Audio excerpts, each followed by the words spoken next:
বাংলাদেশের দক্ষিণ অঞ্চলের সাগর তীরের মানুষ আমরা আঙ্গ আসল পেশা হইল নদীত মাছ ধরন। কেউ আঙ্গরে শুদ্ধ ভাষা জেলে কয়, কেউ জাইল্লা কয়, আবার কেউ গাঙ্গা কয়। তাতে আঙ্গ কিছু আইয়ে যায় না, কারণ আমরা এইটা করি আমগ অঞ্চল সহকারে সমগ্র বাংলাদেশের অর্থনীতিতে সমৃদ্ধশীল করি।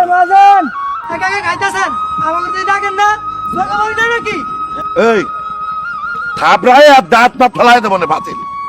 বোটজাজকে গাঙ্গে যাবো এটা কি তোকে মাথায় আছে? আর তোরা একলা একলা রান্না করে খাস। কোনো সময় কি আমারে কইছিস যে মাহাজন আসেন খান? আমি আপনার লাগে আলুর ভর্তা ডালের ব্যবস্থা করতেছি।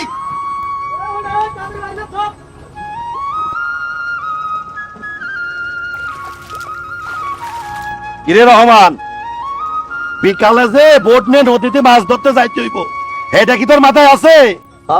আপনার জন্য তো শান্তি করে গোসলও করতে পারবো না, নতুন বিয়ে করেছি তো তাই একটু আরাম করে গোসল করছি। তাড়াতাড়ি কাম কর, যা ওঠ। যাইতেছি মহাজন, যাইতেছি।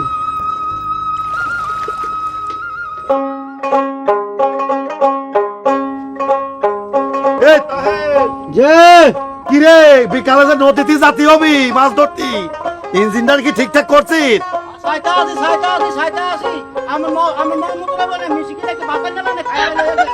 এই যে বিড়ি খাচ্ছিস, এই বিড়ি খাতে খাতে তুই তো শেষ হয়ে যাচ্ছিস। আমি কিছু দেয় না, বিড়ি খাম না, কি খামু? ওই 2-3টে ইলিশ মাছ কি রাজিয়ে বেড়ে খাবার পারিস না তোরা? আজ গাঙ্গাটা যায় যে 15 দিন ইলিশ মাছ কি গোদাগুদি করে না পড়ে। আর মাহাজন খালি মাহাজনে তো হয়েছে রাসুর তো ইষ্টা পুষ্টা বাঁচি খাওয়ান টাউন দেন না, তাই কাইকে উদয় নুন দিয়ে ভাত খাইছি। আরে সমস্যা নাই, সমস্যা নাই। সমস্যা তো আমার দ্বারা না, সমস্যা তো আমার দ্বারা আছে। বিড়ি যে খাস, এত বিড়ি খাস টাকা পাস করে? আমার তেল চুরি করি। এইরকম করিস নে, বুঝছিস? গাছ বাঁচলি ফল খাবি, মহাজন যদি না বাঁচে তাই তোরা খাবি কোনতে?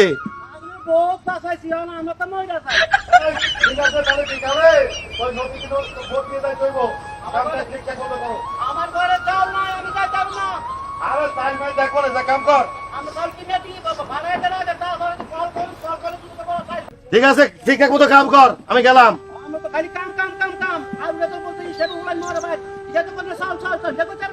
আরে কিনে দেবো না চাল।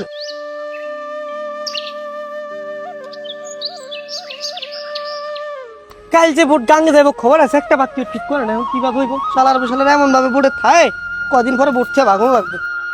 পানি পিরাসে ভালো লাগে না, পানির মধ্যে থাই তারপর পানি পিরাস লাগে, হাই রে পিরাস। আরে শোনা, তুমি কোনো চিন্তাই কইরো না, ভোট সমুদ্রে যাচ্ছে, 10টা ইলিশ মাছ চুরি কইরা তোমার লজ্ঞা ভোলার থেকে স্বর্ণের জন্য আসমো।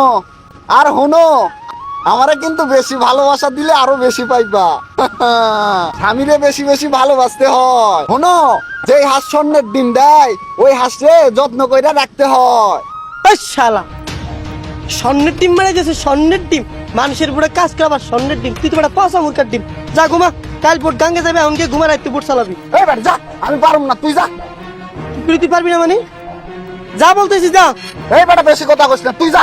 তুই আমার মুখের উপর কথা বলাস ফালামাজি ভাইয়া? আবার তুই এত বড় সাহস, তুই আমার উপরে কত বড় সাহস! এই শয়তানের দলাই হারামে তাল মারামারি করছিস। এই নাম নাম কইতেছি। এই নাজন, আপনার ভাইকে আবার কত না, আমি লাইভে বুড়ে বড় মাঝি, ও হালা মাঝি আমার কত না, কেন নাকি? হ্যাঁ তোরা যদি আমরা কইস তাহলে কেমন নেবো? মহাজন আমার কোনো দোষ নাই, ওই হালা আগে শুরু করছে। নাম কইতেছি, আমার কথা হলো না। নাম কইতেছি। আমি যদি যাইতে পারতাম।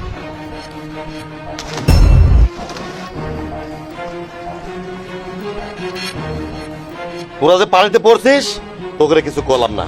আজকের পর থেকে তোরা 2জন আমার বোর্ডে আসবি না, কথাটা মাথায় রাখিস।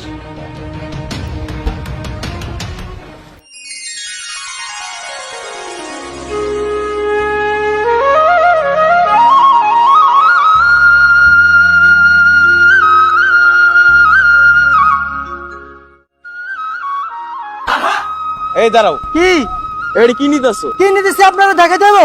বলতে বলছি বলবি, সমস্যা কি তোর? তেল তেল তেল 360 টাকা তেল। তুই বোর্ড তো তেল চুরি করো না, তোর লেগে তো হালিমবাজি ব্যবসা উন্নতি করতে পারে না। আপনি হালিম বাজারে চিনেন কেমনে? আর এবার হালিমবাজির বোর্ডে আমি নতুন মাঝি। আপনি হালিম বাজার বোর্ডের নতুন বাজি? আরে বাপরে কাম চাচ্ছে।